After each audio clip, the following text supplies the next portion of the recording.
The intelligence came through encrypted channels at 0347 hours, a pattern invisible to most, but not to them.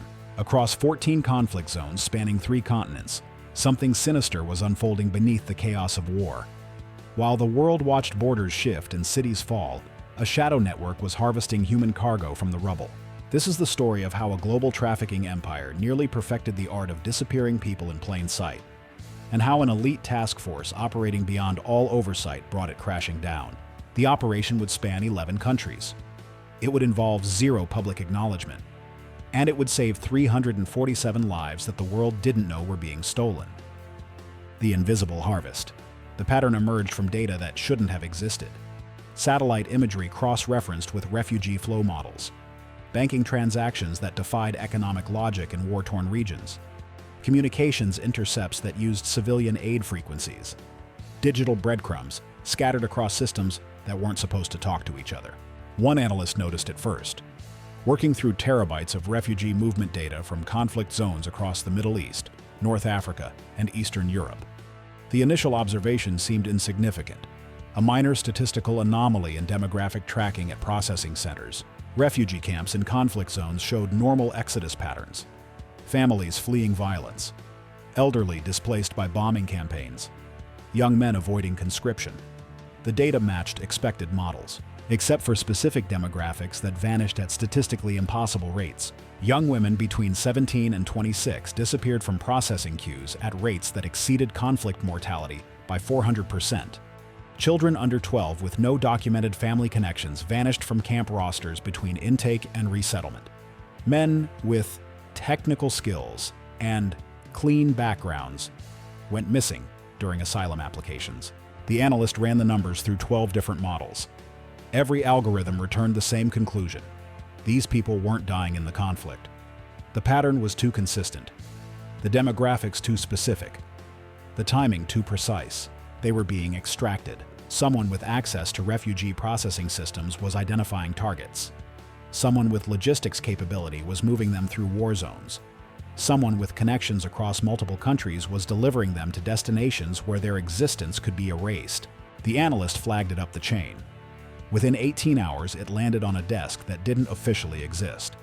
Within 36 hours, the secret elite had initiated preliminary assessment protocols. Within 1 week, they had confirmed the worst-case scenario. An organized trafficking network was using active conflict zones as harvesting grounds for human cargo. The trafficking network had engineered perfect cover. Active war zones provided chaos. Documentation destroyed. Records lost. Authorities overwhelmed. Refugee crises provided crowds. Millions of displaced people moving through systems that couldn't handle the volume. Humanitarian corridors provided movement. Evacuation routes that could hide illegitimate cargo. And desperate people provided an endless supply chain. The syndicate operated through front companies registered across safe haven jurisdictions, medical charities that existed only on paper, with professional websites and credentials that withstood surface scrutiny, transportation services with no physical locations but extensive vehicle networks, employment agencies that promised relocation and delivered coordinates to servitude. Their logistics were surgical. Targets were identified at processing centers through corrupt officials who had been cultivated over years. These officials had access to intake systems, medical records, background checks, everything needed to identify the most vulnerable victims. They filtered forms, flagged names, created bureaucratic delays that separated targets from families. The separation process was brilliantly designed. A family arrives seeking refugee status. The system is overwhelmed. Wait times stretch for weeks. Officials explain that processing must occur in stages. Adults processed separately from children. Men and women in different queues. Special medical screenings requiring temporary separation. 1 week here, 2 days there. Forms needing verification. Transfers to other facilities. By the time anyone realized something was wrong, if they ever did, the victim had been moved through 3 countries and the paper trail deliberately scrambled. The routes were simple and ruthless. Stage 1. Identification and separation at refugee centers. Stage 2. Transfer to transit hubs disguised as evacuations. Stage 3. Border crossings using falsified documentation or bribed officials. Stage 4. Delivery to handlers through seemingly legitimate transportation networks. The victims moved through the pipeline like inventory. Coded references and encrypted communications. Manifest entries describing them as materials or equipment. Payment schedules reflecting per-unit delivery fees. The network had multiple revenue streams. Forced labor in manufacturing zones. Domestic servitude in wealthy households. Agricultural operations using trafficked workers as disposable labor. And darker purposes in entertainment districts from Southeast Asia to Eastern Europe. The pricing was sophisticated and horrifying. Victims valued by age, appearance, skills, and destination market. Children commanded premium prices. Women with specific characteristics routed to particular destinations. Men with technical skills sold to specialized operations. Protection was layered. Bribery ensured official cooperation. Violence against questioners established boundaries. Shell companies obscured money trails. Encrypted communications prevented interception. And war zones provided ultimate cover, where thousands died daily. The network had operated for 6 years, each year expanding. New conflict zones, new routes, new markets. Year 1 processed perhaps 200 victims. Year 6 moved hundreds per quarter across continents. The syndicate's leadership operated from comfortable locations far from conflicts they exploited. Luxury apartments in cities with banking secrecy. Business offices where organized crime integrated with legitimate commerce. They managed operations through layers of cutouts, never directly touching victims. Ground-level operators were disposable assets. Paid enough for cooperation but not loyalty. Threatened with consequences if they failed.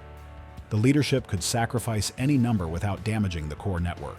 Financial flows were obscured through standard money laundering amplified by conflict chaos. Cash at ground level. Wire transfers through shell companies. Cryptocurrency through mixing services.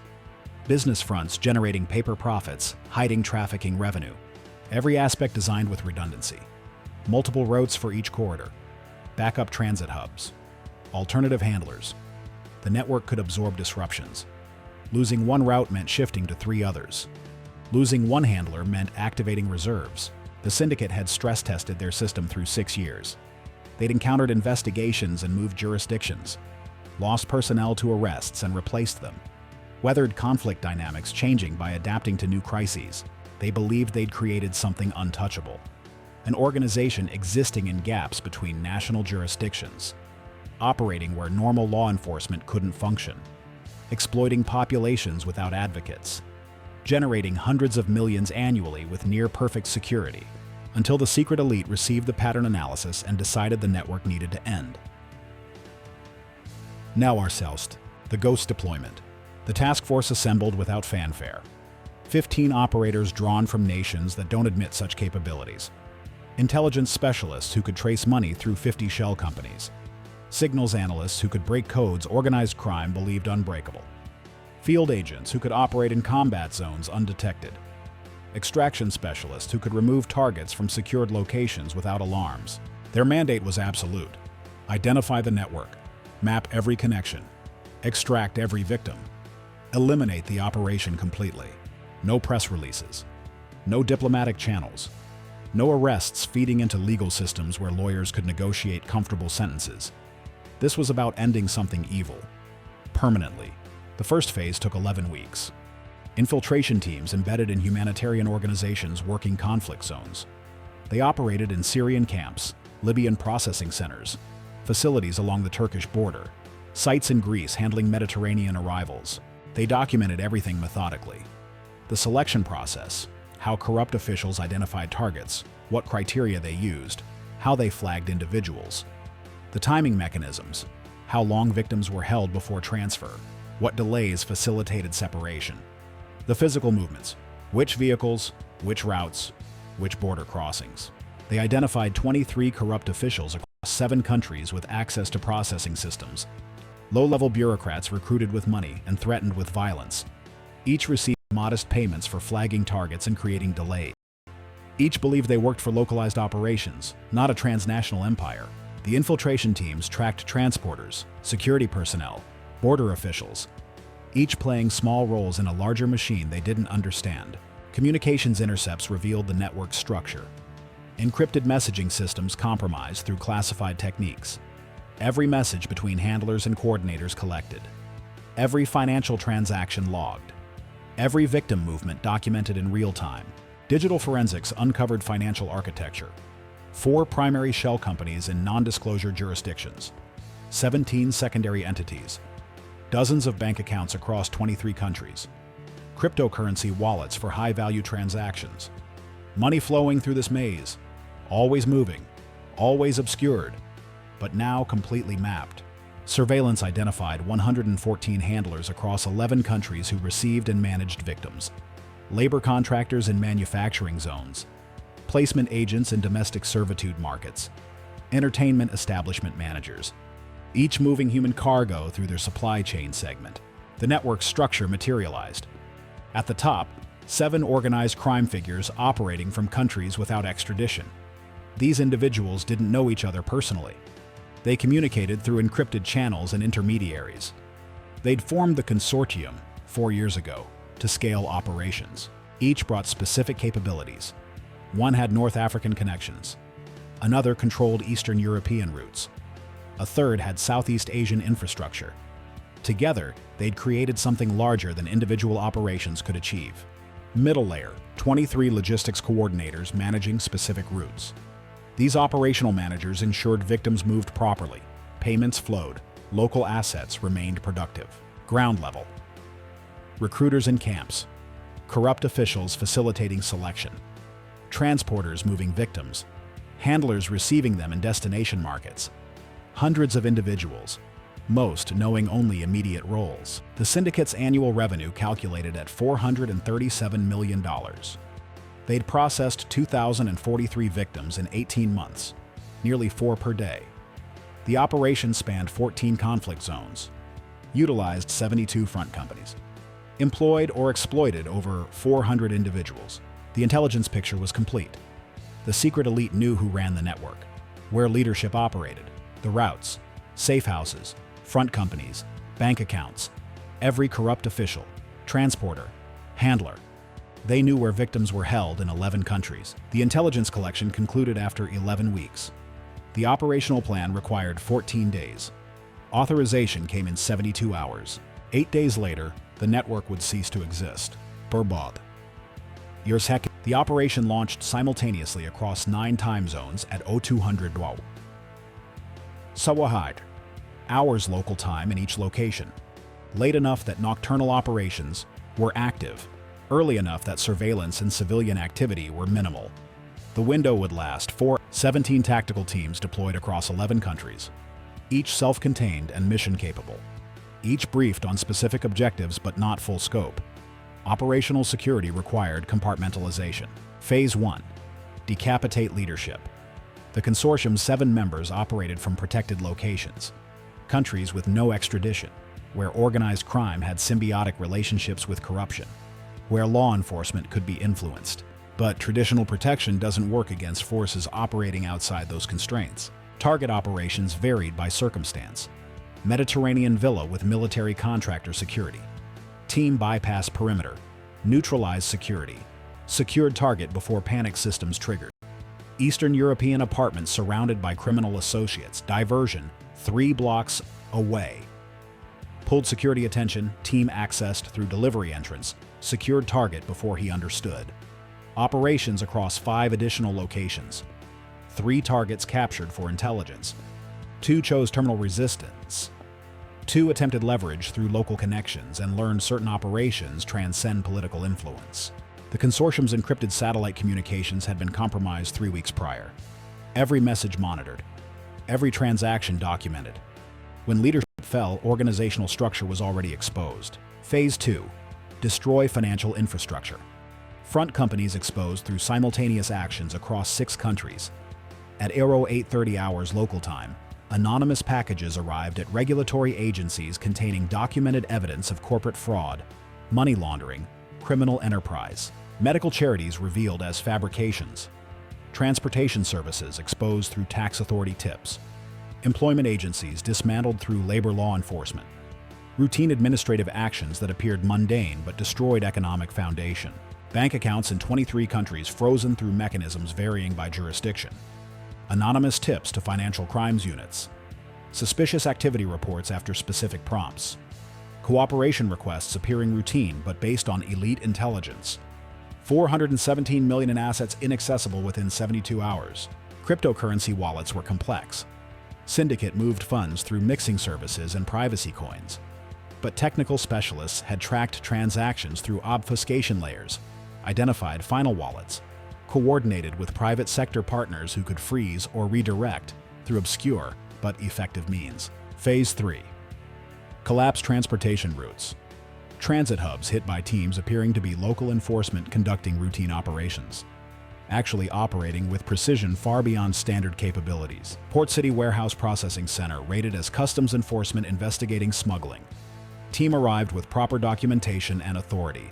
Secured facility, detained personnel, documented evidence, recovered 17 victims. Operation concluded in 4 hours.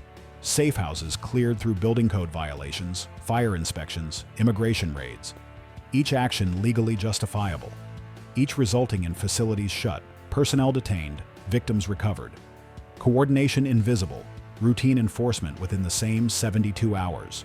Border transfer points neutralized through traffic checkpoints, stopping specific vehicles. Crossing inspections, identifying documentation irregularities. Anonymous tips at precise locations and times. Each location cleared methodically. Victims secured first. Handlers neutralized second. Evidence preserved third. Transportation infrastructure fractured beyond repair in 96 hours. Phase 4. Break ground network. 23 corrupt officials exposed through anonymous leaks to oversight bodies and media. Evidence included financial records showing payments, communications revealing coordination, processing records proving systematic flagging of vulnerable individuals. Some faced arrest, others removed through administrative action. A few disappeared from regions where they operated. The selection mechanism that fed the network for 6 years ceased functioning. Recruiters dealt with through appropriate methods. Some arrested on unrelated charges. Others received visits explaining their activities were known and continuation would have fatal consequences. Phase 5. Liberation operations. This was the priority driving everything. 347 victims, held across 11 countries. Secret elite had precise intelligence on every location. Southeast Asian labor camp disguised as manufacturing facility. 43 victims working 16-hour shifts. Secured at 0200 by team appearing to be local anti-trafficking police. Actually operators who traveled thousands of miles for this mission. Floor plans mapped. Guard positions known. Facility secured in 11 minutes. Guards detained. Victims extracted to secured location where aid workers provided care. Middle Eastern residential complex. 27 young women in domestic servitude, passports confiscated, freedom restricted. Teams posed as utility workers and inspectors conducting inspections over 72 hours. When extraction occurred, happened simultaneously. Teams entering with legal authority, securing victims, detaining employers. Entertainment establishments required different approaches. Security personnel, surveillance systems, criminal connections. Extractions during operating hours when victims were accessible. Teams entered as customers, secured facilities from inside, neutralized security before response, extracted victims through pre-planned routes. Some operations completely covert. Victims removed and replaced with manufactured evidence of escape. Others overt but masked. Raids by apparent local enforcement on apparent domestic intelligence. Each extraction prioritized victim safety. Handlers neutralized efficiently. Evidence preserved where useful, destroyed where compromising. Victims were the mission. Extractions so rapid, facilities secured before reactions. Coordination so precise warnings couldn't spread. Network communications compromised. When handlers tried warning each other, communications intercepted and blocked. Isolated and confused, ground operators couldn't coordinate response. 357 victims recovered in 8 days. Youngest 9 years old. Displaced by conflict. Separated during processing. Delivered into domestic servitude. Held 11 months. Oldest 38. Engineer forced into technical labor. From 12 countries. Speaking 9 languages. Some in network 5 years. others 5 weeks. All selected for vulnerability, displaced, separated, without documentation or advocates, all now free. The aftermath that never happened. In official records, nothing unusual occurred. 14 separate police operations in unrelated jurisdictions. Some arrests for document fraud. Business closures for regulatory violations. Individuals who vanished from public view. 347 victims processed through legitimate humanitarian channels. Identities restored. Families reunited where possible. Trauma care provided through organizations asking no questions about how these individuals were located. 417 million in frozen assets quietly redistributed to victim support organizations. Syndicates' financial infrastructure dissolved across jurisdictions appearing bureaucratically mundane. 17 leadership figures removed from operational capability. Some faced charges in home countries on unrelated matters. Others accepted voluntary exile where previous activities made them unwelcome. A few ceased existing in official capacity, corrupt officials exposed through anonymous leaks to oversight bodies. Some prosecuted, others removed from positions. All lost access that made them useful to the network. Front companies and shell corporations dismantled through coordinated regulatory action, routine, registration violations, tax irregularities, license suspensions, unremarkable individually. Together erasing infrastructure enabling operation. Transportation routes disrupted through unrelated enforcement. Border security improvements. Transportation audits. Visa policy changes. The pipeline that moved 2,000 victims over 18 months fractured beyond repair. The truth they'll never know. The world never knew how close it came to losing those 347 people forever. Never knew a trafficking empire generating nearly $500 million annually operated beneath war chaos. Never knew disappearances in refugee camps across 3 continents were engineered rather than tragic coincidence. Because the secret elite doesn't operate for recognition. They operate for results. The syndicate built what they believed was untouchable. Weaponized human tragedy. Turned conflict into opportunity. Created business models treating humans as renewable resources where documentation was impossible and oversight absent. They accounted for law enforcement. Planned for international cooperation. Built redundancies and fail-safes. They never accounted for forces operating beyond those constraints. Answering to no political authority. Measuring success not in arrests but in threats eliminated. The trafficking network operating 6 years across 14 countries ceased existing in 8 days. Leadership removed. Financial engine destroyed. Logistical infrastructure dismantled. Ground network broken. 347 victims recovered and returned to freedom. The operations log documented everything. 17 syndicate leaders neutralized. 417 million frozen and redistributed. 23 front companies dissolved. 62 corrupt officials removed. 114 handlers detained or neutralized across 11 countries. 347 victims extracted alive. The pattern in refugee data returned to normal baseline. The selection mechanism was gone. Routes broken. Processing infrastructure destroyed. Future analysts would see nothing unusual. Disappearances stopped without explanation. Pattern faded, because that's how secret elite operates. In space between what the world knows and needs. In shadow between chaos and order. Where difficult problems are solved by people willing to do what others cannot. The syndicate believed they'd found perfect operating environment. They were right. Perfect for predators exploiting human tragedy. But they never considered someone might be watching. Someone operating by different rules. Someone measuring success in lives saved and evil eliminated. The 347 victims will rebuild their lives. Some reunited with families who thought them lost. Others starting new chapters in places of safety. All carrying trauma of what was done. But they're alive. They're free. And the network that stole them has been erased. The world will never know their names. Never know details of how they were taken, where held, what they endured. The world will never know who saved them. That's exactly how it's supposed to be. Because secret elite doesn't exist. They're a rumor, a shadow, a ghost story told in intelligence circles about operations that never happened and threats that weren't real. Except they are real. Operations do happen. And sometimes, just sometimes, evil doesn't win. It just disappears.